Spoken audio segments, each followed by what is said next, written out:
I think any issue that we have is just going to have to be tackled, not just one person. It's going to take everybody coming together and saying, hey, what is this going to help now, and what is this going to help in the future? As far as the biggest issue that I see with Sterlington right now really is knowing responsibility as who does what. And what I mean by that is everybody comes together to help make a decision. And so everybody would help counsel the mayor as an alderman or, you know, city council member, because people have asked, what does an alderman do? Well, when you tell them basically it's like a city council, then they kind of know. Also, I think that the best way that that would be addressed is that there is a very defined grouping of what the mayor can actually do and what the mayor cannot do. And what I mean by that is that handshake deals that just get a business in may not benefit the town, may not benefit the town financially, it may not benefit the town down the road as far as how the decision of what type of business or where it's coming from needs to be done. We also have some infrastructure problems, like I mentioned before, with the sewer, and then, you know, there's some potholes issues and things like that. Just those types of things that I think that we could address. Now, some of them are coming from the parish and the state, and it's not really the town. We can't do about it. But some things that we can, and I think that if we can do those, I think it'll work out well. So the biggest issues I would say right now is the town.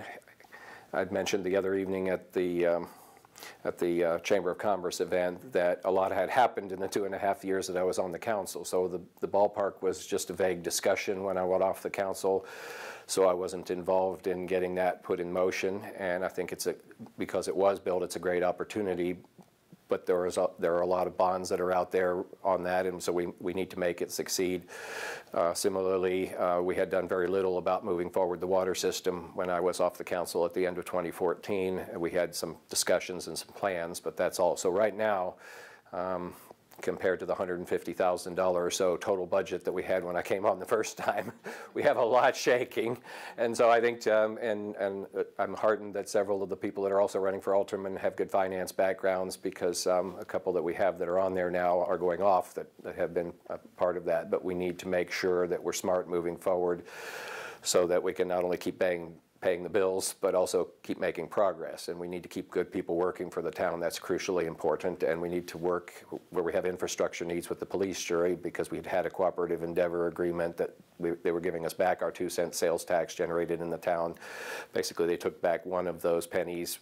The residents passed a ½ cent to be stopgap on that, but we have plenty of public works needs that aren't really currently being met. I think the biggest issues facing our town is the growth, as far as people and as far as economically, because we see a lot of growth on the 165 corridor, and it affects everyone in the area.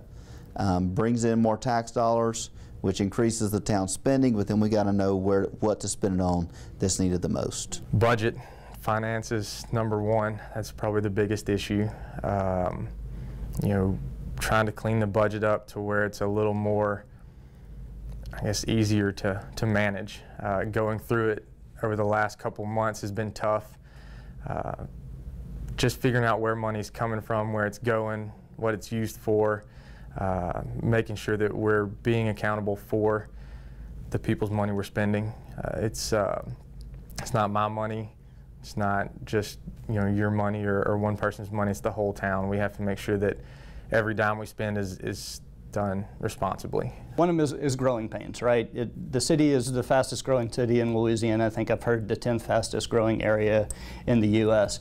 So there's growing pains that are associated with that. I think, you know, to have the checks and balances that are in place when you're growing at that kind of a pace, you need to really have, you know, the like I said, checks and balances. What what are we trying to do? What's the long-term goal? I said I came from Dallas, so one of the things that always impressed me about Texas and Texas government is that Texas planned for growth 10 years out into the future.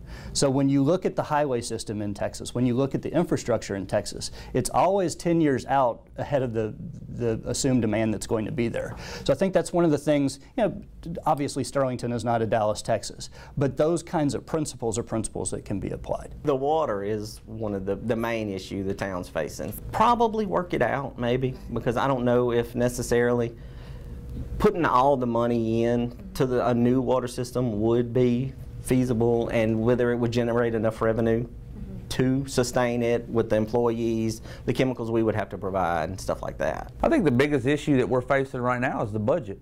We've got money coming in, we've got more money coming out. Traditionally, what I've seen after digging through the budget is we're spending every dollar that comes in. We're not saving in case anything happens, so we have to get control of that budget. We have to know what our income is. We have to plan and prepare for anything that, whether that goes up or down, we have to plan for that. And our expenditures, we have to really cut those expenditures, look at where we're spending money, and try to save as much as possible.